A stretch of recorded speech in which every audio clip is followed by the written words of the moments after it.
I've been a nurse for over a decade. I always wanted to help people, even during the toughest nights.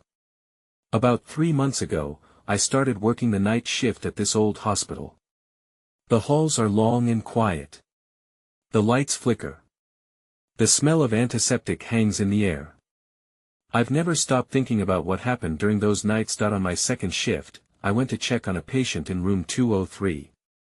I expected her to be asleep, but she was mumbling softly. I thought it was just the medication. As I stood there, I heard her call my name. My heart skipped a beat. I tried to shake it off, convincing myself it was nothing more than a side effect, but that feeling wouldn't leave me. The next night, I stepped into the break room for coffee. I felt a cold spot near the window. It was weird. I thought maybe there was a draft. I hurried back to the nurse's station, but I couldn't shake the unsettled feeling. Everything seemed normal, but it didn't last. Later, I checked on room 203 again. The patient was sitting up, staring at the corner. It felt wrong. I asked if she was okay, but she didn't respond. I noticed her eyes darting around the room, following something that wasn't there. I told myself it was just the medication, but unease settled in my stomach. About an hour later, I saw something move down the hallway. At first, I thought my mind was playing tricks. A wheelchair rolled past me. It moved a few feet, stopped, and sat there. My heart raced. I approached it slowly, but I found no one around. Just empty halls. I glanced back, feeling like someone was watching me. By my next shift, I couldn't help but question everything around me. I felt tired and anxious. Was it the stress? Was I imagining things? I wanted to brush it all off, but the memory of that whisper in room 203 stayed with me, a ghost haunting my thoughts. Then, I checked on the patient one last time. When I walked in, she was sitting up again. "Help me," she said, her voice clear. My heart dropped. I moved closer, but as I reached her, I saw nothing but the dark corner of her room. "Why are you still here?" I whispered. That was when a cold breeze swept through. It gripped me tight. I stepped back, shaking. I stared into the dark corner, but I didn't see anything. That I don't know what I saw, or if I saw anything at all. I felt a chill run down my spine. All I could think was I was in the presence of something wrong, something unsettling. I left her room quickly, but the feeling stayed with me, following me down the long, quiet halls. I don't want to go back. I really don't. The next shift loomed over me like a storm cloud. I didn't want to go back, every part of me screamed to stay away. But I had a job to do. Once at the hospital, I approached the nurse's station with a mix of dread and determination. I needed to talk to someone. Maybe I wasn't alone in feeling this way. Nina, a nurse I worked with, was there. I sighed, trying to muster some courage. "Hey, have you noticed anything strange lately?" I asked, half hoping she would say no. "Strange how?" she replied, looking at me curiously. I hesitated, feeling foolish for almost voicing my fears. Just odd things happening at night." She laughed softly. "Weird stuff always happens when it's quiet. Just the night shift getting to you." Her nonchalance didn't ease my anxiety, but something in her smile made me feel slightly better. As my shift wore on, every creak in the old building echoed like a warning. I did my best to focus on my patients, but that whisper from room 203 haunted me. When the clock struck midnight, I couldn't hold it in any longer. I told Nina about the patient's strange behavior. She just kept staring at the corner. Then she asked for help. "It wasn't normal," I said, my voice trembling slightly. Nina's expression shifted. "Room 203. That one's known for being tricky," she said, lowering her voice. "A few nurses have had experiences there." "Experiences? What do you mean?" "Some say they hear voices. Others claim to see things. Just be careful with that room." Her warning sent chills slithering down my spine. I needed to check on that patient one more time, despite my instinct to run. When I pushed open the door to room 203, the patient was still awake, her eyes fixed on the same dark corner. I felt dread building in the pit of my stomach. "Are you okay?" I asked, trying to keep my voice steady. "Help me," she repeated, quieter this time, but this time, there was more urgency in her tone. I took a cautious step closer. "What do you need?" For a moment, I thought she might answer. Instead, I felt it again, a cold rush of air slicing through the room. The lights flickered above us. My heart raced. I glanced at the corner where her gaze rested, but nothing was there. Then, it happened, the door slammed shut behind me with a deafening bang, rattling under the pressure. I spun around, panic gripping me. "Nina!" I screamed, but no one responded. The patient's demeanor changed. A calmness set over her face as she whispered, "You shouldn't have come back." Every instinct told me to flee, but I stood frozen. I glanced at the dark corner. That cold air was wrapping around me again, intensifying. That was when I saw it. A shadow, indistinct but pressing against the wall in the corner. I couldn't make out features, just a dark silhouette. My heart raced as the lights flickered again, plunging the room into darkness. I was not alone, something was there. And it wanted me to know it. I stood there, paralyzed, as the shadow shifted slightly, the darkness pooling around it like ink. I wanted to scream, to run, but my feet felt glued to the floor. The patient's expression was serene, almost peaceful, as if she were witnessing something beautiful in that corner. "What do you want?" I finally managed to ask, my voice barely above a whisper. The shadow didn't respond, but I felt a heavy weight pressing down on me, as though it had noticed my fear. Then the air grew colder, and I shivered. The patient's lips moved again, but this time, there was a different urgency. "You need to leave. Now." Before I could react, the lights flickered once more, and in that brief moment of illumination, I felt a surge of energy rush past me. The shadow seemed to grow, elongating into a shape that was almost human for a heartbeat. My instincts screamed for me to bolt, but I was still frozen in place. The door rattled again, and I knew I needed to find a way out. Summoning every ounce of courage, I sprinted to the door and tried to turn the handle. It wouldn't budge. I turned back to the patient. "What is happening? Why won't it open?" My mind raced with confusion and fear. "Listen," she said, her voice becoming frantic now. "It's holding you. You have to fight." Something in her tone struck me. If she was trapped, maybe I could be too. The realization hit me like a ton of bricks. This room, this unearthly presence, it was meant to ensnare. I took a deep breath and closed my eyes for a moment, willing myself to stay calm. "I don't believe in you," I said, louder this time. "I won't be scared." The shadow flickered again, as if considering my words. The chill in the air intensified, and for a moment, the weight became unbearable. Then, just as quickly, it dissipated, and I felt a rush of warmth wash over me. With newfound determination, I once again tried the door. "Please, let me out." The doorknob turned slightly, and I pushed. The door swung open, light pouring into the dim room that I rushed out, practically colliding with Nina in the hallway. "What happened? Are you okay?" she asked, concern etched on her face. "Room 203, there's something wrong in there," I exclaimed, but then I noticed Nina's eyes flicker toward the door behind me. She hesitated, uncertainty shadowing her features. "I know it's a bad room," she murmured, glancing back as if expecting something to slam the door shut again. "But you can't let it get to you. Just forget what you saw." "Forget? How could I?" My heart raced as the image of that shadow burned in my mind. "I need to go back in," I said, desperation creeping into my voice.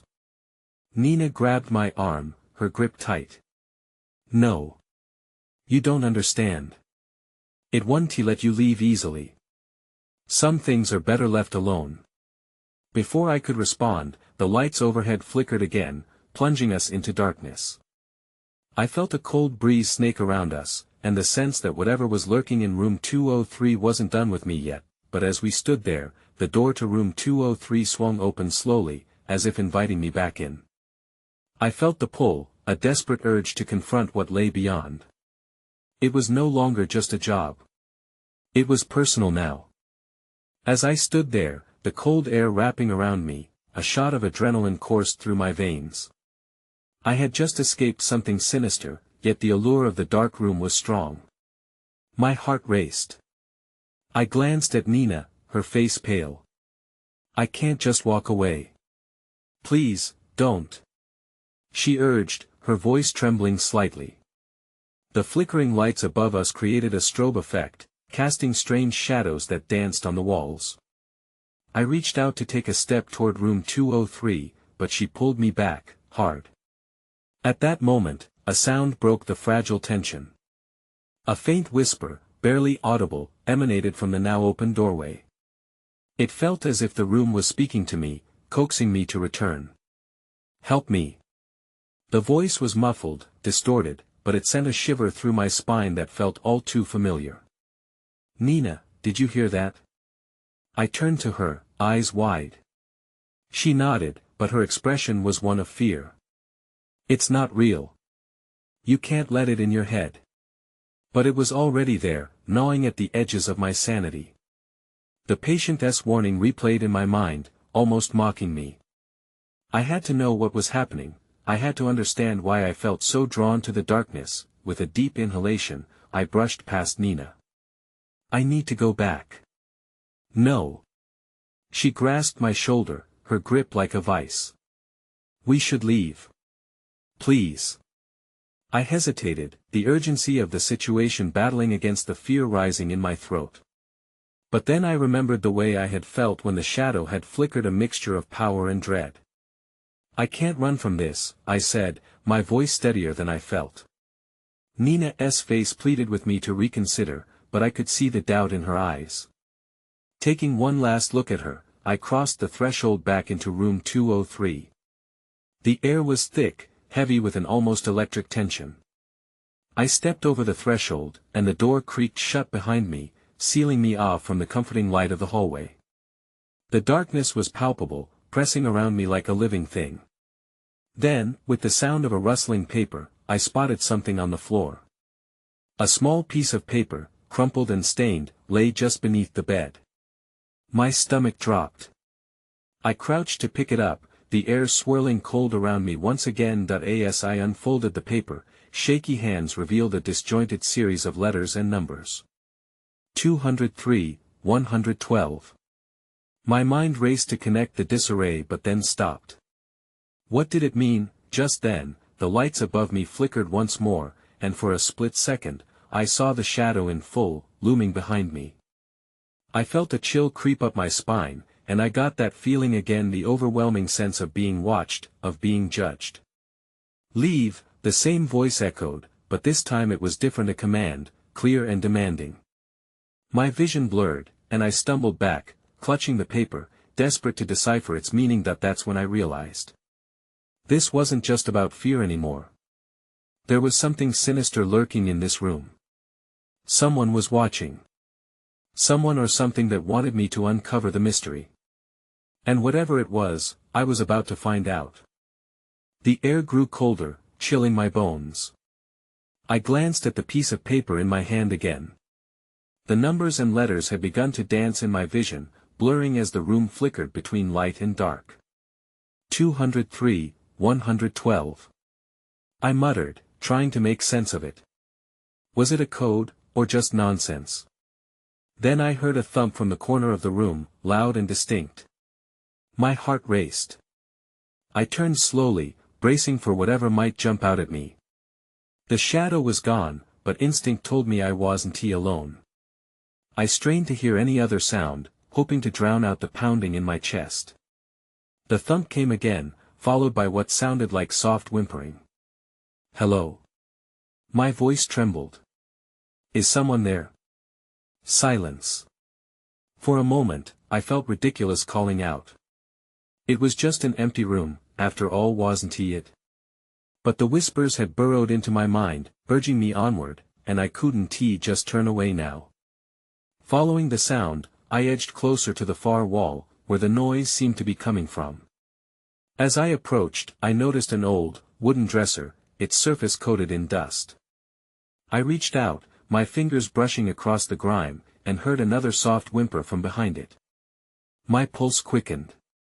I crouched down, peering behind the dresser to see if anyone was there.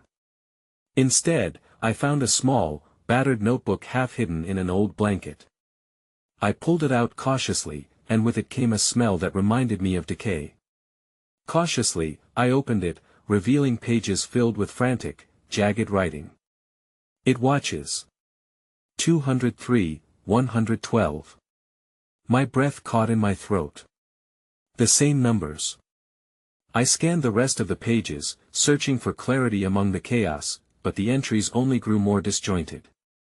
Whoever had written this was clearly terrified. One page was torn, and in the corner, someone had written, "Don't trust the whispers." I looked over my shoulder, expecting something or someone to be standing right behind me. But there was just darkness. Then I heard it again, the command, resonating through the silence. Leave. This time, it sounded like it was next to my ear. Panic surged through me. I slammed the notebook shut and scrambled up, backing away from the dresser. Before I even realized what was happening, the door swung open. I jumped, ready to flee. But there stood Nina, her eyes wide, filled with concern. "I was coming to find you." I couldn't just stand there. "What did you hear?" I gasped, the notebook still clutched in my hand. Her brows furrowed with worry. "It's not safe, we need to go." I shook my head, adrenaline surging. The door rattled slightly as if something was pushing against it from the other side. "No, we can't go, there's something here. I found this." I thrust the notebook at her, trying to show her the urgent markings. But before she could respond, an icy wind swept through the room, extinguishing the bare light bulbs. Everything plunged into darkness. Heart racing, I fumbled for Nina, only to find she was gone. The echo of her footsteps faded swiftly, swallowed by the oppressive silence. "Nina?" I called, dread pooling in my stomach. Then I heard it, a sharp intake of breath, a gasp, from somewhere deep in the shadows. The darkness seemed to pulse with life. I backed toward the door, clenched fists ready to push it open, but something gripped my ankle, pulling me down. And suddenly, I understood. I was not alone. Something wanted to keep me here. "Help me," a voice rasped from the void. In that moment, I knew that whatever was in room 203 was about to reveal itself, and I wouldn't be able to escape. I couldn't move. My heart raced as I felt the cold grip tighten around my ankle. The rasping voice echoed through the darkness, drawing nearer. Fear clutched at my throat, choking any rational thought. Was it a figment of my imagination, or was something truly in the room with me? I kicked out instinctively, my foot making contact with something solid. The grip on my ankle released. I scrambled backward, hands shaking as I felt for the wall, my pulse drumming loudly in my ears. "Who's there?" I yelled, trying to sound braver than I felt. The only response was a whisper, faint but laced with desperation. "Help me." It cut through the darkness, stirring a wave of dread deep within me. Determined to find a way out, I felt along the wall for the door. My fingers grazed over splintered wood and peeling paint. I pushed against it, desperate for escape. The thing in the shadows stayed silent, but I could sense it lingering, waiting. "Please, just let me go." I pleaded to the empty room. As if in response, a dragging sound filled the space, a soft scraping that made my skin crawl. I froze, my back pressed against the cool wood of the door that I forced myself to breathe, counting down in my head. 1, 2, 3. I swung the door open. Light flooded the hallway, but I didn't step out just yet. My heart dropped as I noticed a figure at the end of the corridor. Nina! I yelled, hope flaring. But when I squinted against the brightness, I realized it wasn't her.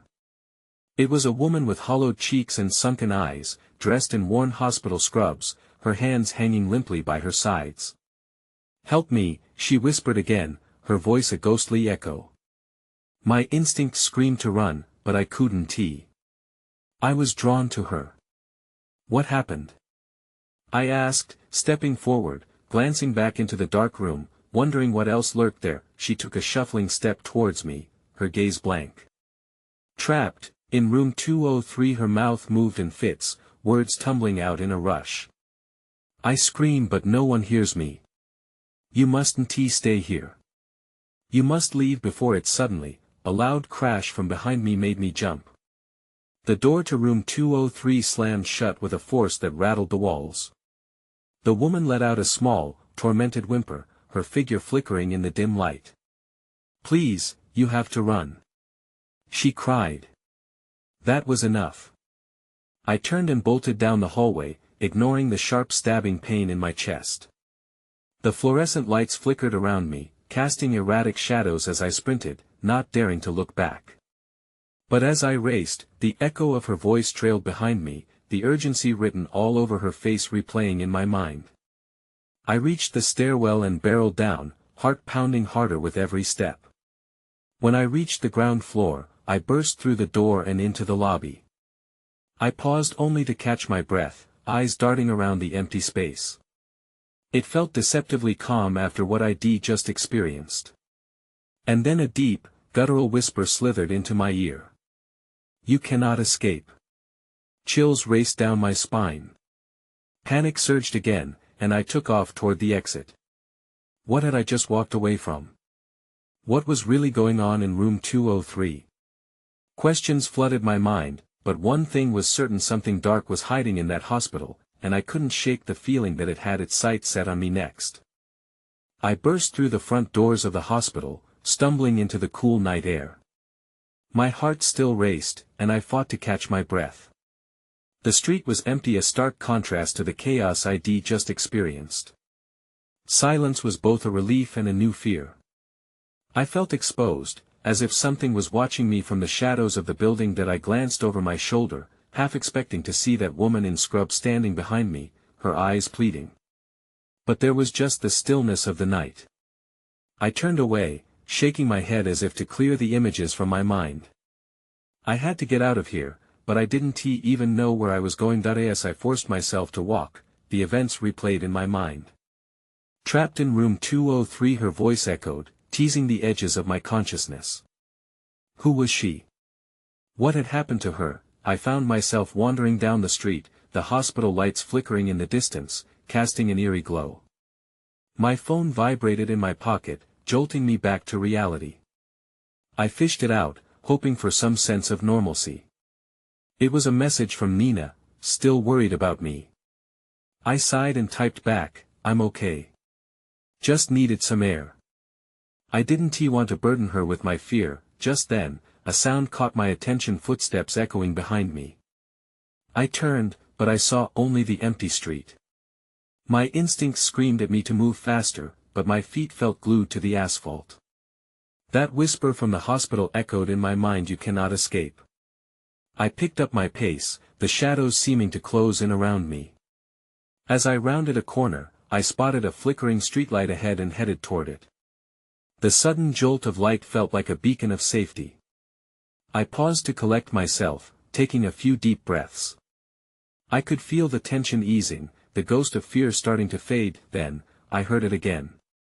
A soft, distant cry for help. My heart dropped. The same chilling tone as the woman in scrubs. I looked around, straining to pinpoint where it was coming from. Was it my imagination, or was I truly losing my grip on reality? I stepped closer to the flickering light, searching the area, but the street was deserted. "Hello?" I called out hesitantly, my voice a shaky whisper. Nothing but silence responded, but then I caught a glimpse of something movement near a nearby alley. I squinted and saw a figure. It was a child, no more than 7 or 8, standing alone with wide, tear-filled eyes.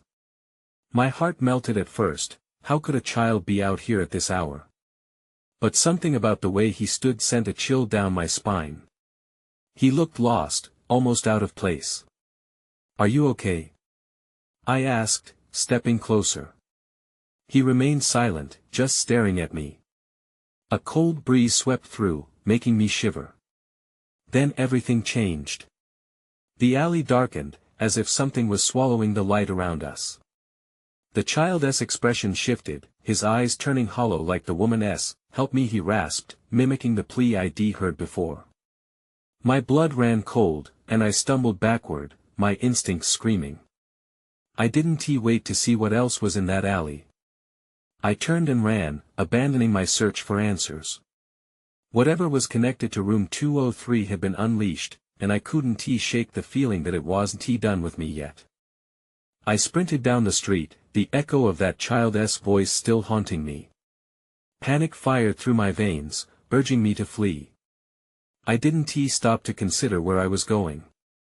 My feet pounded against the pavement, my mind desperately searching for a safe haven. That I crossed a side street and stumbled into a dimly lit park. The trees loomed like dark sentinels, their branches swaying in the night breeze. I ducked behind a bench, trying to catch my breath. My heart thudded painfully in my chest. This had to end. I had to find a way to make sense of what was happening. That I clutched my phone tightly, the comforting weight of it in my hand reminding me I wasn't completely alone. I needed a plan. I opened my messages, scrolling past Nina's worried texts. I hesitated before reaching out to her again. But what could I possibly say? "Hey, I just saw a kid who looked possessed in a dark alley. Can you help me?" The thought made me chuckle, though it quickly turned into a nervous laugh. Then, I remembered the number for the hospital's security. They might know what was happening. I dialed the number, my mind racing. Ringing. Ringing. I paced back and forth, anxiety clawing at me. Just as I was about to hang up, someone answered. "Security, how can I help you?" I was just in the hospital. There's something wrong. I need to know what happened in room 203. Please, it's urgent. My voice trembled, but I refused to let fear overtake me. "Room 203, you said? That room has been closed for some time now. Something unfortunate happened there." The guard's voice was calm but edged with something unsettling. "Unfortunate? What do you mean? Is there a reason it's closed?" I pressed, desperate for answers. Patient's family didn't allow any further treatment after the incident.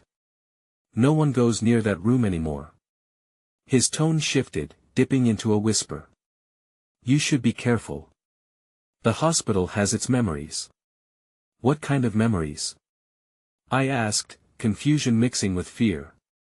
"Sometimes, they cling to the living."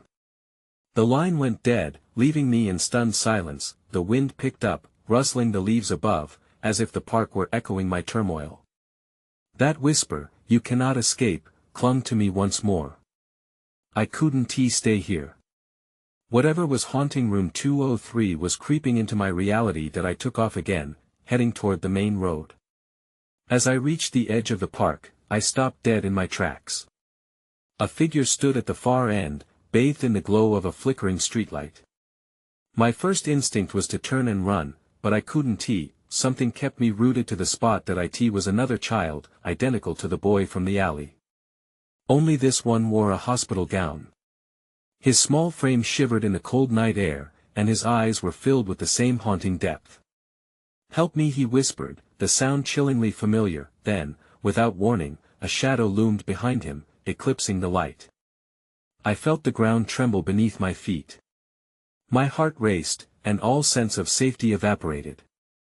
I knew whatever was happening wasn't just confined to the hospital anymore. It was chasing me. That I had to get to the bottom of this, but I wasn't sure if I was ready to face whatever awaited me. Then everything went dark.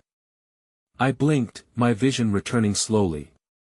I found myself lying on the cold ground in the park, the streetlight flickering above me like a heartbeat. The boy was gone. The shadow too. Confusion and fear wrapped around me, squeezing tight. I pushed myself up, brushing dirt off my clothes. My heart raced as I recalled the last moments before everything went dark. I needed to move. Whatever force was pursuing me wasn't finished yet. I stood up, my legs shaky, but willed myself to head toward the main road. My sense of urgency outweighed my lingering dread. I quickly checked my phone. 20 missed calls, all from Nina. I hadn't realized how long I'd been gone. Her texts were frantic. "Where are you? I'm worried. Can you at least text me?" I almost typed back a reassurance, but panic surged again, squeezing my chest. No. Not now. I couldn't afford to be distracted. Then I noticed something out of the corner of my eye. The park's exit seemed different. Which way had I come from? I glanced back toward where I thought I entered, but the trees looked like a wall forming around me.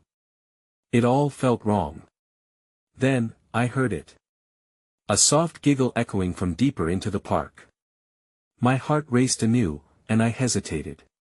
Should I ignore it? Or should I see what was happening? Curiosity prickled beneath my skin. I took a step toward the sound, completely against my better judgment that as I moved closer, the laughter turned into whispers. They resonated with the paranoia that had settled in my bones. "Help me, help me, help me," the voice was the same as the boy's. I had to find out more.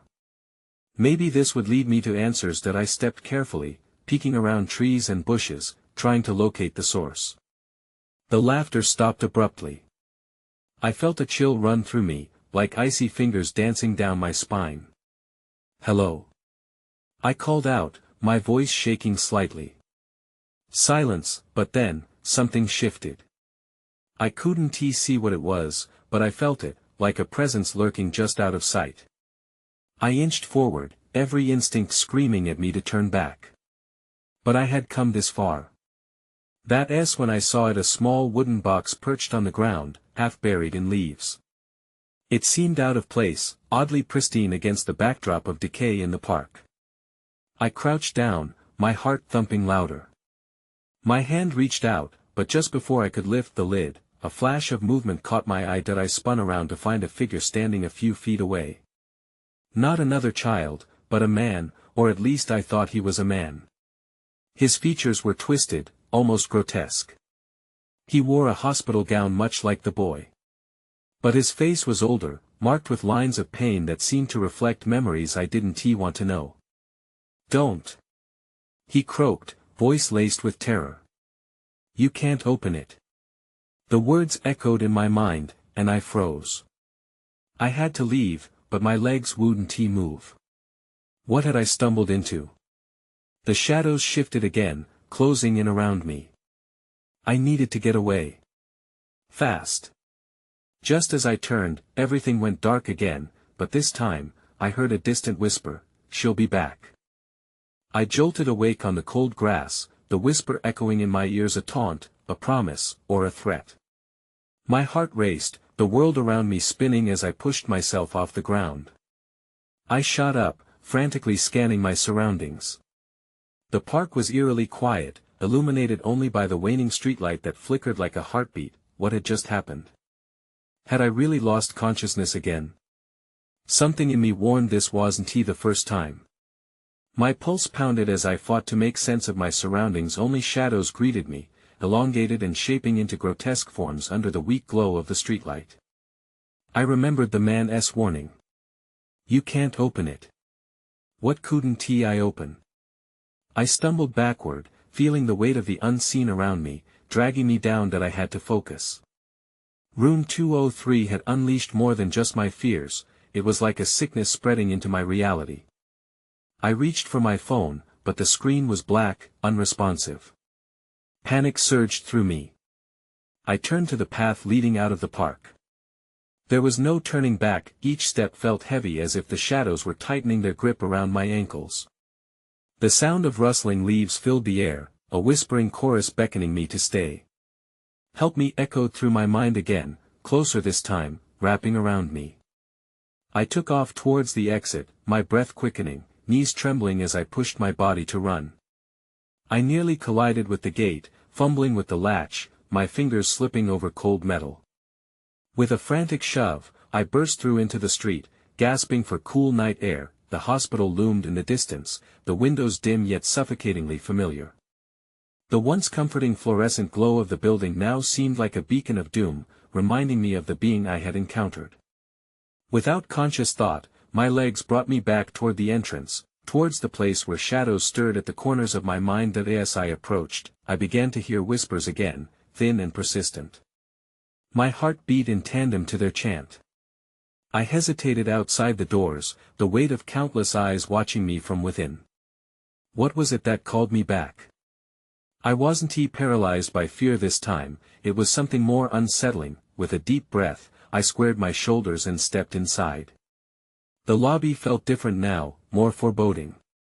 Flickering lights cast dancing shadows along the walls, reaching towards me like hands stretching out of the dark. I glanced around, searching for any sign of Nina, desperate for an anchor. But silence swathed me, thick and suffocating. That I mustered every ounce of resolve left in me. I had to confront room 2031 one last time. It was the only way I would find answers. My footsteps echoed down the hallway, a reminder that I was utterly alone. Each step felt treacherous, weighed down by unseen forces. That I reached the door to room 203, the same grim facade that had first ensnared me. The handle was cold, but I turned it with determination. The door creaked open, revealing darkness that tangled around me like a net, beckoning me in. Inside, the chill hung heavy in the air. It was an oppressive weight, almost sentient. I gripped the doorframe, peering into the shadows. There were no flickering lights. No whispers. Just an overwhelming silence that wrapped itself around me, thickening the air. The patient was gone, the room was emptied. A sudden rustle caught my attention, yanking my gaze to the corner of the room. The shadows shifted with an unnatural fluidity. My heart faltered, but I willed myself to step further inside. I needed to force the truth out. "Show yourself," I demanded, my voice steady despite the terror clawing at my chest. The air grew heavy, and the darkness receded slightly, revealing the silhouette from before. The shape twisted and writhed, a darkness pooling and spilling over the edges of reality. In that moment, I understood. Room 203 wasn't merely a room, it housed something inescapable. Something that thrived on fear and despair. But it was also a reflection of my own internal struggle. The echoes of my own history merged with the shadows. It mirrored grief, pain, and sorrow that wasn't just confined to the living. It transcended that. I fought against the powerful grip of the room, channeling every ounce of strength I could muster. "You don't own me," I shouted defiantly. I reached into the abyss, searching for the final shadowy presence that had all but paralyzed me with fear. "I am more than your prisoner." The shadows seemed to waver at my command, shifting as if they were unsure of themselves. That was when I noticed the piece of paper tucked near the bed. Bending down, I grabbed it, hastily trying to read the frantic scrawl written hurriedly. The same numbers, intertwined with more frantic pleas: "Help me, don't let it in." The weight of my fear, ignoring the omen that had haunted me, almost crushed me as I realized this had been a message not from those who had been lost, but from myself. Then abruptly, a sharp crack broke the silence, and the door slammed shut behind me. I froze, but for some reason, I felt oddly at ease. The oppressive dread that flooded the room began to lift. Just a sliver, but enough to breathe again. But then, I felt the ground tremble beneath me, a whisper curling around my ear: "This is not over." In that instant, I realized what I had uncovered wouldn't be easily forgotten. I dashed for the door, throwing it open and stumbling out into the corridor. I made it to the exit and into the night, but a lingering sensation hung in the air. Room 203 was still there, pulsing with secrets and whispers. I moved on, but I couldn't shake the feeling that those shadows were only waiting. Waiting for another moment of fear, another connection to the living. And deep down, part of me knew I had only opened a door to a mystery I might never fully understand. I moved to a different city after that. Sometimes, I wonder if room 203 still waits if there are others like me, drawn in by that darkness. But mostly, I try not to think about it.